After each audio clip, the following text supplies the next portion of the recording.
All right, so now we have this working. We can create an event. We can see the event. Now it would be nice if the user tapped on an event and went to a page to see the details of the event. And then also maybe the user could have the option to say if they want to attend to the event or not, right? So with a button that says something like I will attend event, or if the user is attending the event, that the user has the option to cancel the attendance to the event, okay? So let's go ahead and do this.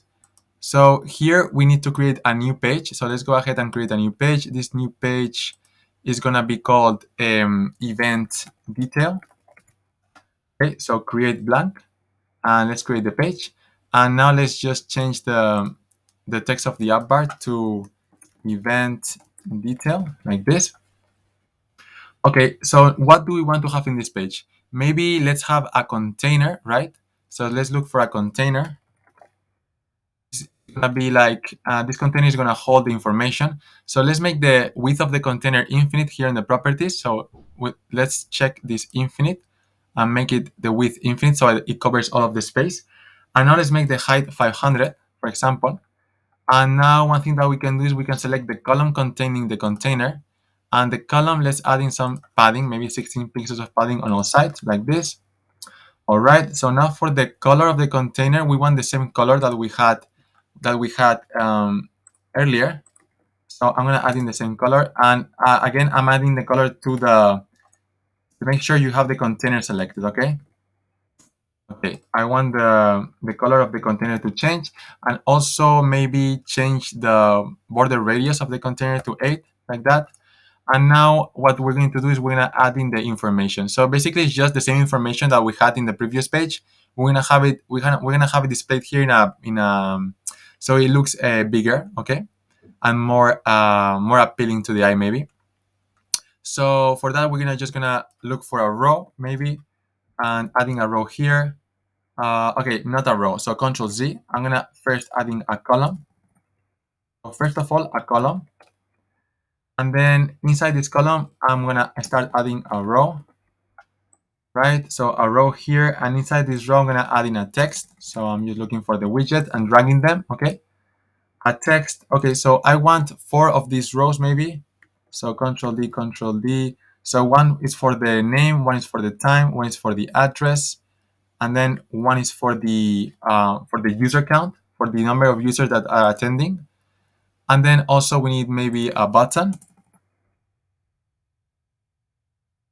like this, and also another button, right? So we want a button for saying that I will attend, and a button for saying that I want to cancel my attendance, okay? All right, so now one thing that we can do is we can select the column, and we can add space between the children like this. And now we can just select the rows, and we can select all of them by holding shift. So select all of the rows and set the children to center like this. And now for this, so this one, the first one is going to be the name of the event. The second one is going to be the day and time, like this. The third one is going to be the address. Let me write it correctly. And for the address, we want also an icon here, right? So let's look for an icon. Let's look for the icon. Let me see if I can find it. And let's drag the icon here. We also want an icon here in this row, because this is going to be the user count, the number of users that are attending, okay? All right, so let's go ahead and start changing things here. So this name is going to have a size of 32. This day and time is going to have a size of 22. This address is going to have a size of 16. And the icon is going to have a size of 24, so we're going to leave it as it is. This text over here is going to have a size of 70. And also change the font weight to medium. And this icon is going to have a size of 80. And we're going to change the icon to the user icon. All right, so this button is going to say something like I will attend. So let's change the text of the icon to the text of the button, sorry, to I will attend a event.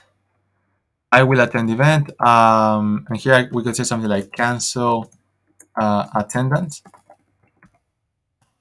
like this. And for this button, we could add in an icon also. It would look nice, right? So maybe a check mark. So let's add the check mark icon. And for this one, we're gonna change the color of the button to gray. And we're gonna add in an icon, and the icon is going to be a close icon. So one with bordered, with close rounded, this one. Okay, perfect. This looks fine. Now the event detail UI is done, but we need to add in the information, okay? So, okay, and I forgot to add this icon. So this icon has to be the location icon. Okay, so now how do we get the information inside this page? We need to transfer the information. So we have the events. We know that this event is getting access to the information of the document, but we need to transfer this information into our event detail. So for this, we need to first of all specify a parameter for this page. So to specify a parameter, we have to go here on the right where it says page parameters here on the top. If you don't see it, you can click here on the black area, or on the left, you can go and, as we did in previous lessons, we can click on the scaffold, okay? Just make sure you see this page parameters and click on plus, add parameter, and the parameter is going to be an event doc ref, and it's going to be of type document reference, and it's going to be of the collection events, okay? So this is the parameter that we're expecting. So we're telling this page that it's going to expect a parameter, a value, a reference of the document, of the event document, okay? Click confirm. Don't forget to click this confirm button.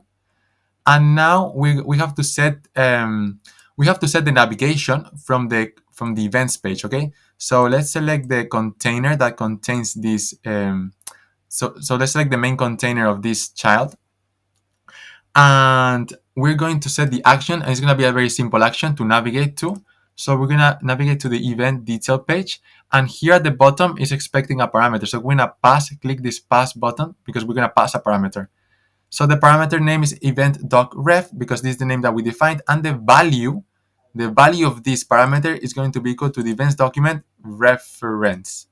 Okay, so to the events document reference. So that's what we're going to be passing.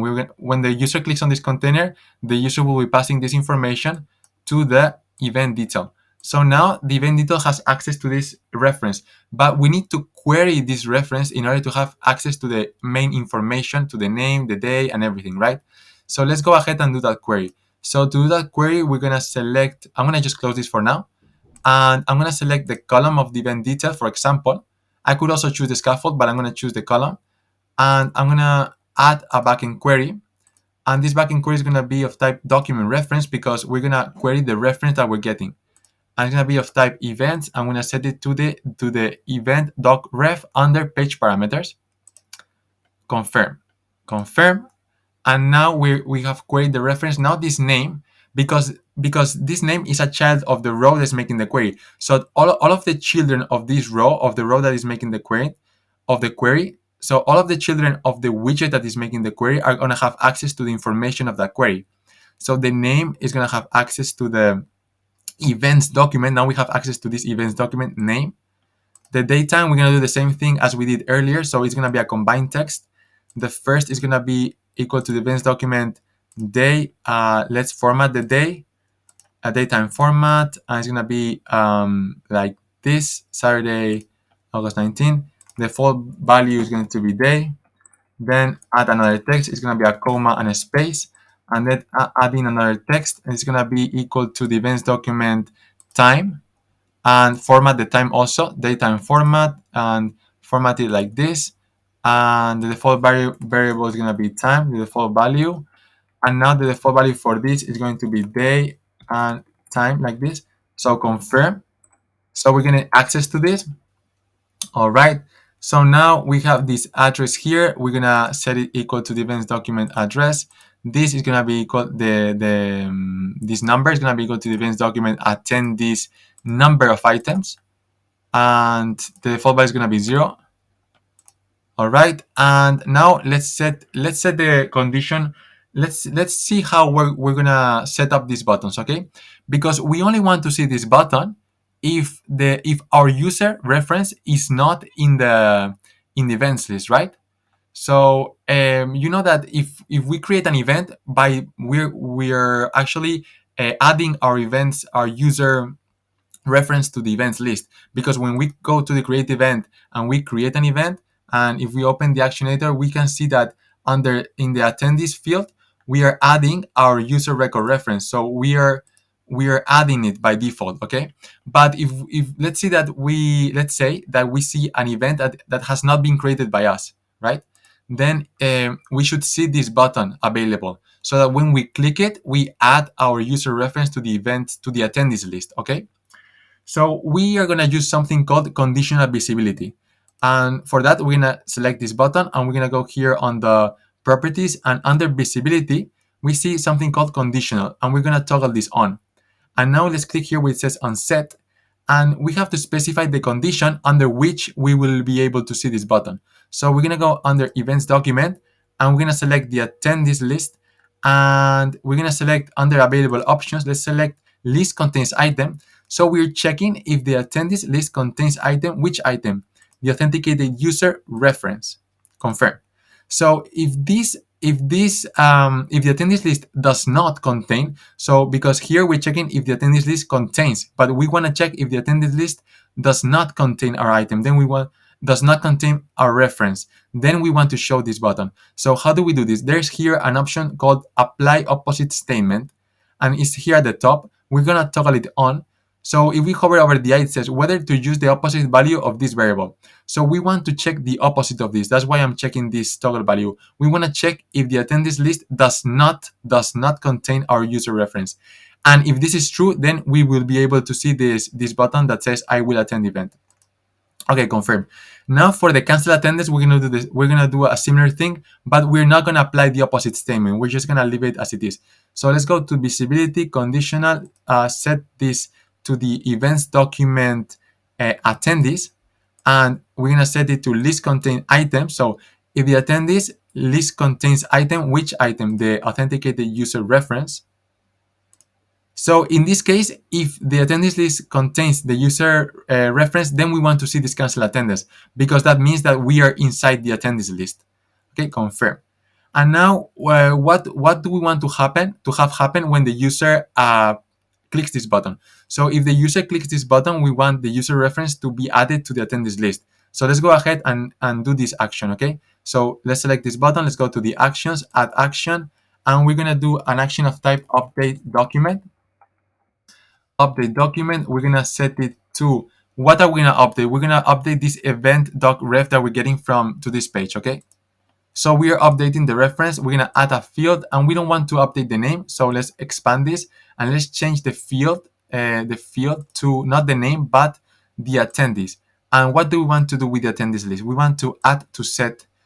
What do we want to add? What do we want to add? We want to add the authenticated user reference. Okay, and with the cancel, we're gonna do, instead of adding, we're gonna remove. So let's add in an action, update document, and it's gonna be we're gonna update the event doc ref that we're getting, add a field, and the field that we want to update is not the name but it's the attendees field. We want to remove from set. What do we want to remove? The authenticated user reference. Okay, and now if we do it like this, it should work.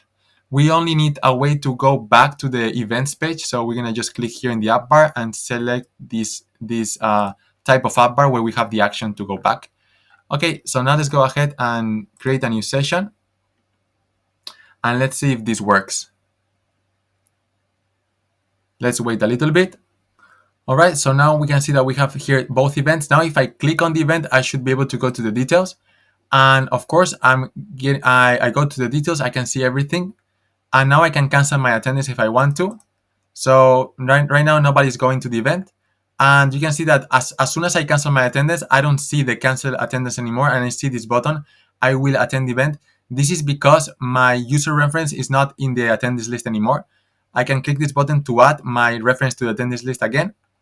And this is working perfectly fine. And yes, so this is going to be it for this video. I'll see you in the next one.